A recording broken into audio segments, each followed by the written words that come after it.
Curt Cignetti is intense, like up by 35 points in a bowl game without cracking a smile kind of intense. And just imagine if the man behind the now famous Cignetti scowl was sitting across the Thanksgiving table as your father-in-law. Well, Fort Wayne native Trent VanHorn doesn't have to imagine. The Canterbury High School grad is engaged to Natalie Cignetti, coach's youngest daughter.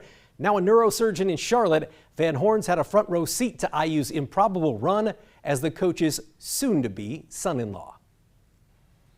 There it is. Right on cue. I mean, there's a lot of times I am happy, I just don't show I'm happy.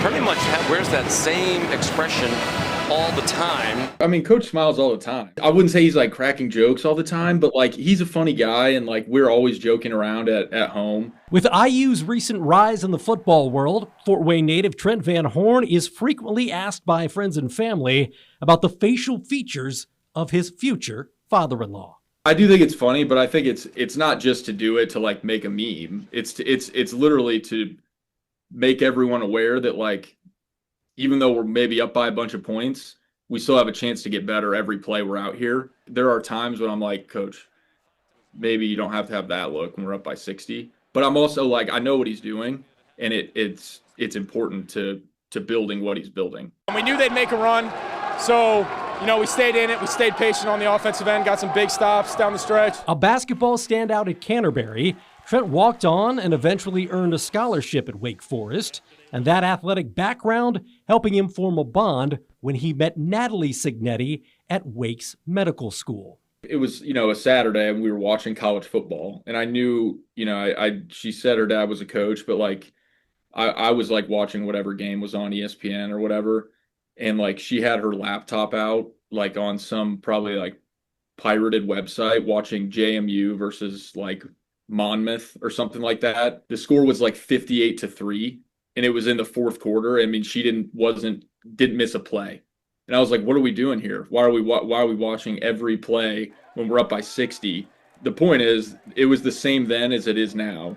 Like their whole family is totally locked in. So much so that when it was time to propose, the only place to do it was a football field. It's kind of funny because like I talked to Coach the night before about the plan. Actually, it was funny because Coach was like, "Yeah, I mean, even if the game doesn't go the way we want, I still think you should propose after the game." And like in the back of my mind, I was like, I've seen Natalie after we lose like 3 times since I've met her, and it's a horrible night every time.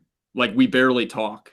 And so in the back of my mind, I was like, yeah, I'm probably not going to do that. Even if we lose, I'm not going to do it. History made on that kneel down. Indiana is 10-0. My family and her sister were really nervous. I mean, like, and we talked about it after the fact. Like they were very nervous about what was going to go down if they didn't win. But thankfully they did, and we executed the plan well. Let the fireworks begin. Being part of the family now means getting to flop down on some famous furniture. Have you ever had a chance to sit in the teal chair? Like maybe when he steps out of the room, do you ever sit in that thing? Yeah, occasionally I'll slide in there, yeah. It's a good chair. I mean, it's pretty worn in. I mean, and it's empty most of the time. He's not there. But on occasion, there's a lot of babies and dogs around. So sometimes it's the only place to sit, and it's all good. I mean, once you do it the first time and no one's like, whoa, then you're good. So and most of the time when anyone's sliding in the chair, coach isn't home at that point, right? So if he's home, that's his spot. But no matter where he's sitting, Trent's had a front row seat to Hoosier history. When I met Natalie and started to get to know Coach, like he was coaching at JMU at an FCS school, and he's the same then as he was now to me and to everyone that knows him, I think. Both doctors in the Charlotte area, Trent and Natalie, will be at the national title game Monday in Miami. They'll officially tie the knot in April of next year. I'm Glenn Marini, Wayne 15 Sports.